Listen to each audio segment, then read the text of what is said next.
Olá, meus queridos amigos, minhas queridas amigas, estamos reunidos novamente para darmos continuidade ao estudo do livro Quando Voltar a Primavera, de Amélia Rodrigues, por Divaldo Pereira Franco, que faz parte do projeto Jesus, Luz de Nossas Almas. Primeiramente, vamos elevar o nosso pensamento a Deus, nosso Pai, a Jesus, querido Mestre, amigo, companheiro de todos os momentos. Agradecidos por mais essa oportunidade de estarmos reunidos sobre a luz da doutrina, sobre os ensinamentos do Cristo, para que possamos sermos cada vez melhores, cada dia melhor no caminho que estamos fadados a todos à perfeição e à felicidade. Que assim seja. Então, pessoal, como eu tinha comentado, hoje a gente vai dar continuidade ao livro no capítulo 21, que se intitula O Aprendiz Sincero, que o nosso personagem é o Gamal Abdul Gamal. Gamal Abdul Gamal morava nos arredores de Jerusalém e gozava dos privilégios conferidos por Herodes Antipas, aos intermediários dos mercadores árabes que, à época da Páscoa, abarrotavam o comércio quino da cidade com espécimes raros quão valiosos.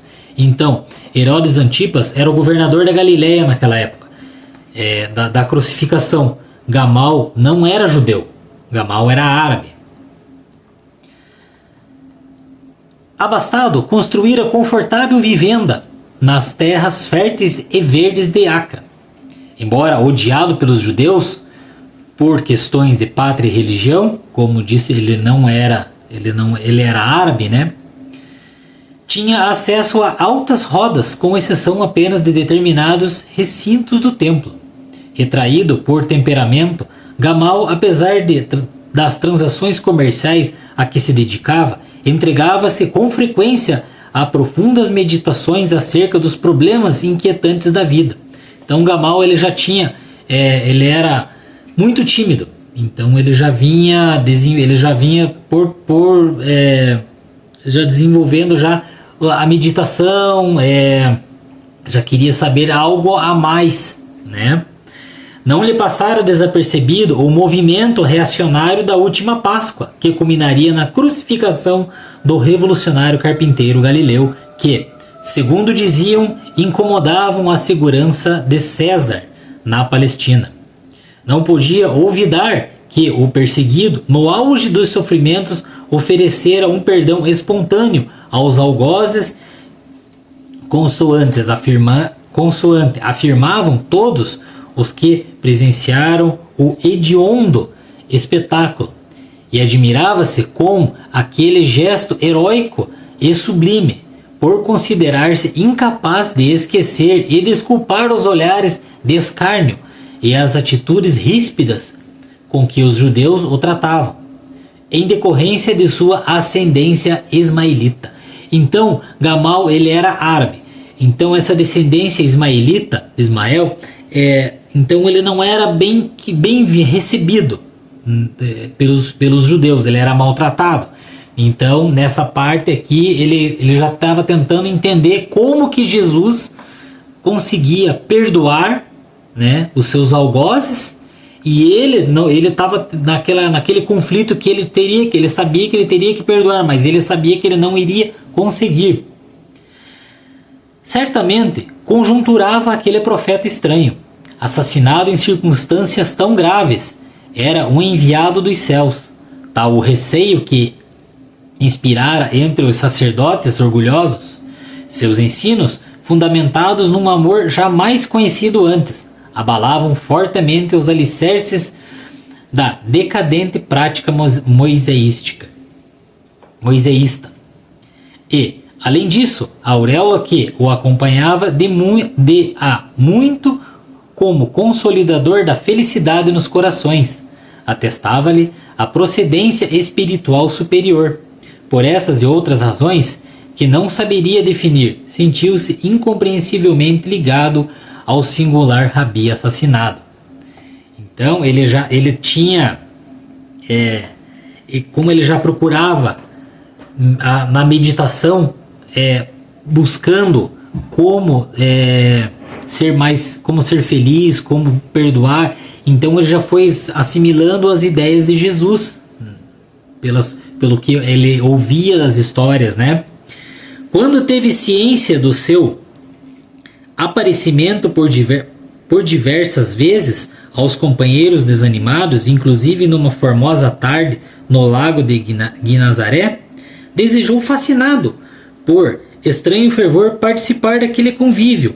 Por um momento, embora que fosse, entretanto, com angústia interior, reconhecia a impossibilidade. De princípio, receava o ódio costumaz que lhe voltava, bem como a todos os estrangeiros ortodoxos e intransigentes, e depois pelas inconveniências que possíveis incidentes desagradáveis iriam acarretar-lhe, em tão incômoda viagem aos sítios ribeirinhos do lago. Apesar de todos os empecilhos, continuou acalentando a esperança de encontrar aquele mestre, de quem muito se falava, aguardando o ensejo próprio à medida que as notícias da sua ressurreição empolgavam a cidade e os povoados.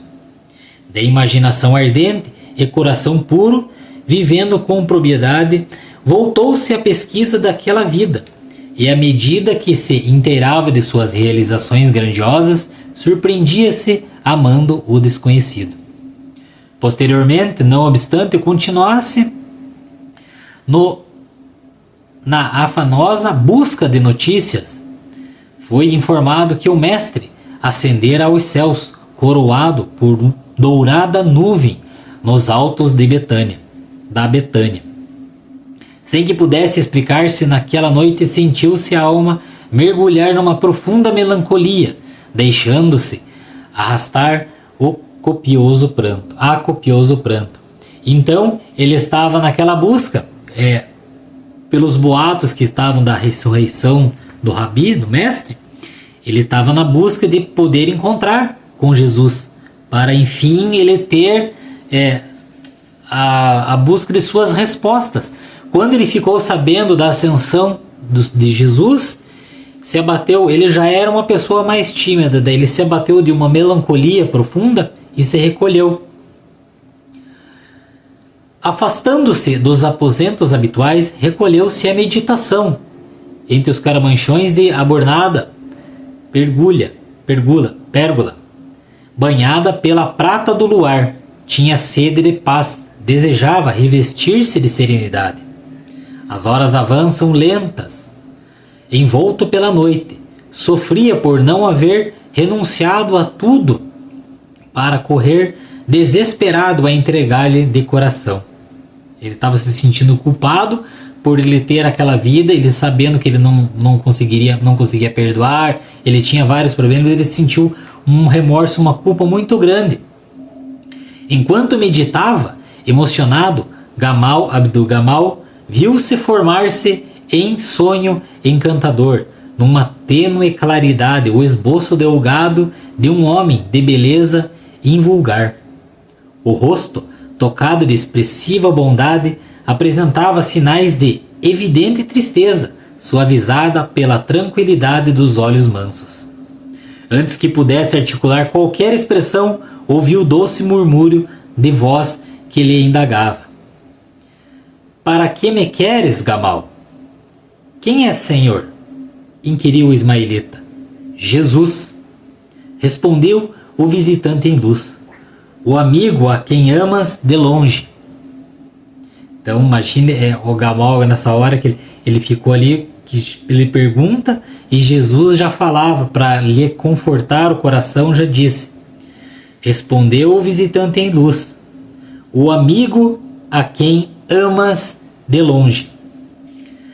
O filho das estepes ásperas e dos desertos desejou-se erguer para homenagear o amado visitante.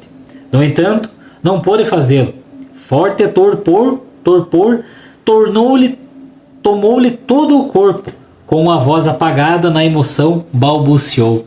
Então, no momento de extrema emoção, ele ficou completamente estagnado, parado. "Senhor, Eu creio que és aquele de quem falam as tradições de todos os povos. Anseio por ti.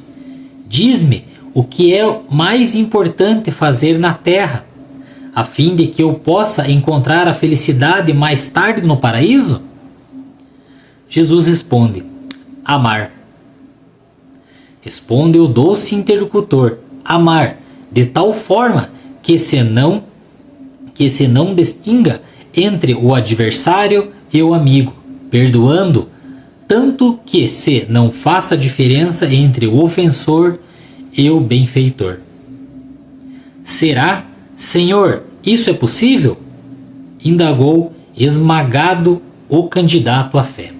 Sim, Gamal, rearguiu sereno. Não é demasiado, foi o que eu fiz, a fim de legar a todos, em forma de lição viva, os ensinamentos que proferi. Faze isso e viverás. Então Jesus, nesse momento, ele fala para ele: ó, Gamal, você tem que fazer o que eu fiz. Imagina se para nós hoje, em 2026, é muito, eu não digo assim impossível, mas é muito complicado. Muitas vezes a gente ter esse tipo de perdão é muito complicado. A gente não está num estado ainda de evolução espiritual para tal. Agora imagina Gamal naquela época, né? Ele estava buscando, ele era maltratado, ele era desrespeitado pelos judeus por ele ser árabe. Então toda aquela aspereza, toda aquela dificuldade que existia naquela época. E Jesus fala para ele: a receita é simples.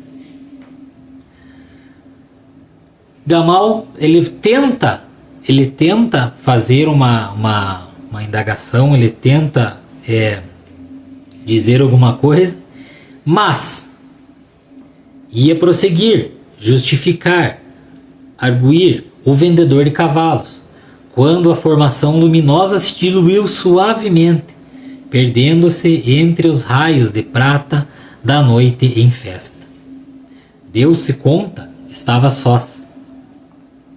Como se despertasse de abençoado sonho, Gamal se colocou de pé, reflexionou, e no dia seguinte, Jerusalém, surpresa, soube que o estrangeiro distinto renunciara às regalias da fortuna, retornara à pátria após distribuir tudo quanto possuía com os infelizes numa possível crise de loucura. Nesse momento, nessa parte aqui, em momento algum Jesus falou para ele que ele teria que abrir mão de suas posses, abrir mão de suas coisas. Jesus não falou nada disso. Jesus só falou amar, perdoar, né? Então, como Gamal, ele era uma pessoa boa de coração, ele era bom, ele tinha a bondade nele já, extremamente desenvolvida. Então, para ele assimilou esse ensinamento de Jesus, quando Jesus fala para ele amar de tal forma que se não se distinga entre o adversário e o amigo, perdoando tanto que não se faça diferença entre o ofensor e o benfeitor. Então Gamal, ele já conseguiu assimilar esse ensinamento da maneira total. Então no outro dia ele já pegou, se desfez de tudo e vamos para frente, vamos tentar. Gamal, então, o que ele fez? Ele pegou com essa mensagem de Jesus, ele pegou e voltou, como se despertasse de abençoado sonho. Gamal se colocou de pé, reflexionou-se, e no dia seguinte, Jerusalém, surpresa, soube que o estrangeiro distinto renunciara às regalias da fortuna e retornara à pátria, após distribuir todo o quanto possuía. Ele tinha bastante posses, ele era ele era um comerciante muito desenvolvido, ele tinha bastante posses. Então, anos mais tarde, entre as tendas ismaelitas, nos altiplanos das montanhas, era comum ouvir-se dos contadores de histórias singular narrativa. Houve entre nós um cão infiel que abandonou as origens do povo orgulhoso, filho de Ismael, para ligar-se a miserável judeu crucificado, e para cá voltou, a fim de profanar as suas tradições com as suas lições.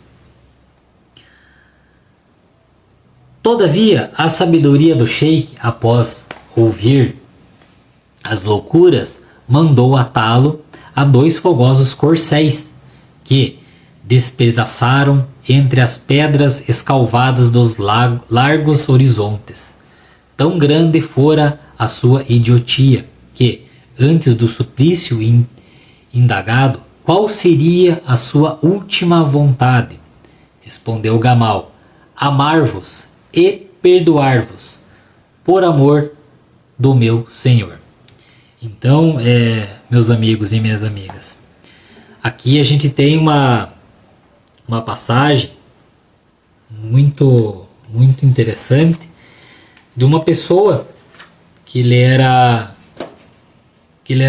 sempre foi muito maltratado, ele sempre foi muito desrespeitado, e através de como ele era um vendedor, um mercante, ele foi adquirindo posses, ele foi fazendo amizades, tanto com Herodes Antipas, que ele era o rei da Galileia naquela época da crucificação, então ele tinha bastante amizade com o alto clero, vamos dizer assim. Mas com o povo mesmo, ele não tinha com o povo, ele era muito receioso do que eles poderiam fazer com ele. Então ele é por um pouco dessa timidez. E o que acontece? Ele começa a desenvolver, por essa meditação, ele começa a ficar inquieto e quer procurar as soluções desses pensamentos que ele tem, por que ele sofre tanto, por que é assim a vida dele, e ele quer encontrar com Jesus, para perguntar para o mestre qual o caminho para ele ser feliz, da felicidade. E quando ele sabe que Jesus foi crucificado, e depois que Jesus volta da ressurreição dele, ele fica animado e começa a procurar Jesus, até que num certo encontro Jesus vem, visita ele, fala para ele tudo, aquela passagem muito bonita, né? E ele entende, ele compreende que ele precisa amar e perdoar. Agora imagina naquela época, quando ele volta para o povo dele, que ele o povo dele já estava taxando ele de louco. Ele retorna, ele não é bem recebido, porque ele já era tratado como um traidor, um cão infiel, né? Esse cão infiel se trata dos herdeiros de Cã, né? Dos cananeus, filhos de Noé. Portanto, Gamal retorna ao seu povo, tenta levar a mensagem de Jesus, né? É recebido muito mal. Ele chega, começa a falar de Jesus, e o que o sheik faz? Amarra ele no cavalo. Só que ele amarra no cavalo, é assassinado brutalmente, né? Horrivelmente. E só que o sheik pergunta antes para ele. E agora, né, aí que a gente vê que ele compreendeu exatamente o ensinamento de Jesus naquele encontro. Qual o seu último desejo, a sua última vontade? Amar-vos e perdoar-vos, por amor do meu Senhor. Muito bonito esse capítulo. Então, pessoal, hoje era um capítulo um pouco mais curto, mas de uma mensagem muito forte, muito bonita, né? Que a gente precisa seguir esse ensinamento, por mais que às vezes pareça impossível, mas a gente procura a cada dia sermos um pouquinho melhor do que a gente foi ontem. Então eu tenho certeza que se a gente a cada dia a gente tentar exercitar a nossa bondade, o nosso amor ao próximo, a gente vai conseguir, a gente vai atingir o objetivo que todos estamos fadados, que é a perfeição e a felicidade. Vamos encerrar o nosso encontro com uma prece? Vamos elevar o pensamento a Deus, Pai, Jesus, agradecidos por mais essa oportunidade, agradecidos por esta oportunidade de estarmos encarnados aqui na Terra, nessa escola bendita. Agradecido, Senhor, pelo nosso corpo físico, pela nossa saúde, por tudo que temos, Senhor. Somos gratos. Rogamos humildemente pelos nossos irmãos que sofrem, encarnados e os desencarnados. Senhor, dai-nos força, dai-nos sustentação para que possamos ser a cada dia um pouco melhor do que fomos ontem. Dai-nos sustentação, Senhor, para que possamos ter força para vencermos as nossas dificuldades, para podermos lidarmos com a nossa vaidade, com o nosso orgulho, essas chagas tão presentes na face do nosso planeta, Senhor. Pai nosso que estais nos céus, santificado seja o vosso nome. Venha a nós o vosso reino. Seja feita a vossa vontade, assim na terra como no céu. O pão nosso de cada dia nos dai hoje. Perdoai-nos as nossas ofensas, assim como nós perdoamos a quem nos tem ofendido. E não nos deixeis, Senhor, cair em tentação, mas livra-nos da prática de todo e qualquer mal. Que assim seja. Muito obrigado, pessoal, e até a próxima.